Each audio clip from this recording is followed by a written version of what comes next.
మొదటి పేతురు రాసిన పత్రికలో మొదటి అధ్యాయం 13వ వచనం దగ్గర నుంచి చదువుకున్నాం. కాబట్టి మీరు మనస్సు అను నడుము కట్టుకొని నిబ్బరమైన బుద్ధి గలవారై యేసుక్రీస్తు ప్రత్యక్షమైనప్పుడు మీకు తేబడు కృప విషయమై సంపూర్ణ నిరీక్షణ కలిగి ఉండుడి. ఇది మనం వాడుక భాష బైబిల్లో చదువుతున్నాం. అయితే ఇంకా సరళమైన తెలుగు భాషలో మరొక బైబిల్ వచ్చింది. ఇంకో ట్రాన్స్లేట్ లో నేను చదువుతాను. 13వ వచనం. కాబట్టి మీ మనసు అనే నడుము కట్టుకోండి, స్థిర బుద్ధితో యేసుక్రీస్తు ప్రత్యక్షమైనప్పుడు మీకు కలిగే కృపపై సంపూర్ణ ఆశాభావం కలిగి ఉండండి. కాబట్టి అంటే అంతకు ముందు ఉన్న సందర్భాన్ని మనసులో పెట్టుకొని కాబట్టి అని మాట్లాడుతున్నాడు. మొదట ఆయన చెప్పే పాయింట్ ఏంటి అంటే ఇందులో మనసుని నడుము కట్టుకున్నట్టు కట్టుకోండి. మనం ఏదైనా ఒక పని చేయాలనుకున్నప్పుడు, బాగా బరువు ఉన్నది లేపాలనుకున్నప్పుడు నడుముకి ఒక తాడు గట్టిగా బిగించుకుంటాం. ఎందుకని ఆ కింద ఉన్న బలం అనేది ఆ నడుము దగ్గర నుంచి రావాలి. అది బలపరుచుకొని ఆ బలాన్ని లేపాలి.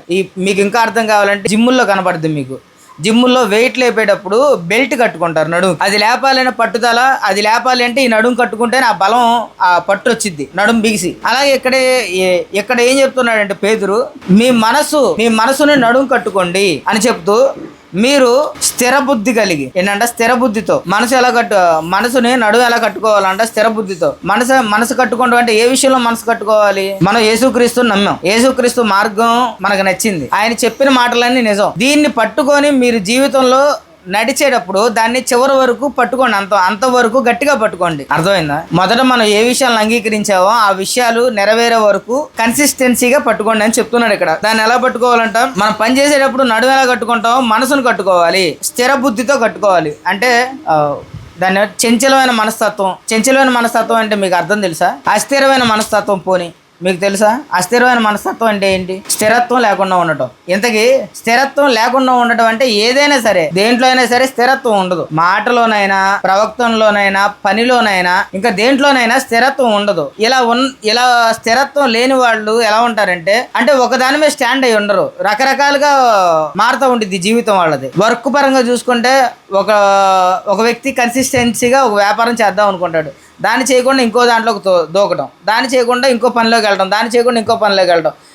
ఎలాగైతే వాడికి ఒక దాంట్లో నికరం లేదురా అంటారు కదా, నికరం లేని మనస్తత్వం. అయితే ఈ నికరం లేని మనస్తత్వం పెట్టుకొని యేసుక్రీస్తు దగ్గర ఉండటం వల్ల ఉపయోగం ఏం లేదు. అయితే ఏం చెప్తున్నాడంటే మీరేం చేయాలంటే ఇప్పుడు యేసుక్రీస్తు దగ్గరికి వచ్చారు కాబట్టి మీ మనసుని నికరం చేసుకోండి. మీరు చర్చిలో విన్న వాక్యాలు, దేవుడి మాటలు అలాగ అమలుపరుస్తాను అని ఇక్కడ వాగ్దానం చేసి ప్రార్థనలో కన్నీళ్లు పెట్టుకొని దేవుడితో వాగ్దానం చేస్తారు కదా, దాన్ని నిలబెట్టుకొని బ్రతకండి. స్థిరమైన బుద్ధి, స్థిరమైన ఆలోచన కలిగి మీ మనసును కట్టుకోండి.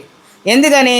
హృదయం అన్నిటికంటే మోసకరమైంది, అది ఘోరమైన వ్యాధి కలిగింది, దాన్ని గ్రహించగలిగిన వాడేవాడు. మన హృదయాన్ని బైబిల్ ఏమని చెప్తుందంటే మన హృదయం మనల్నే మోసం చేసిద్ది.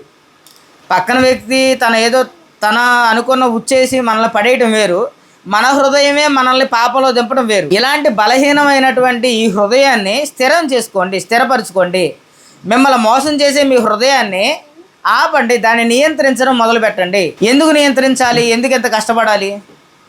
మన మనసు ఈరోజు టిఫిన్ చేయాలని ఉంది, తిన్నాం. మన మనసు ఈరోజు తినకూడదని ఉంది. అప్పుడు మా ఇష్టం కదా, అది మా స్వేచ్ఛ కదా, నేను తినాలని ఉంది, ఈరోజు తినకూడదని ఉంది అంటే దీన్ని ఏమంటారంటే మన సొంత నిర్ణయాల మీద మన జీవితం నడుస్తూ ఉంటుంది. ఇదే సిచ్యువేషన్ తీసుకొచ్చి దేవుడి దగ్గర కూడా ఆపాదించడం కరెక్ట్ కాదు.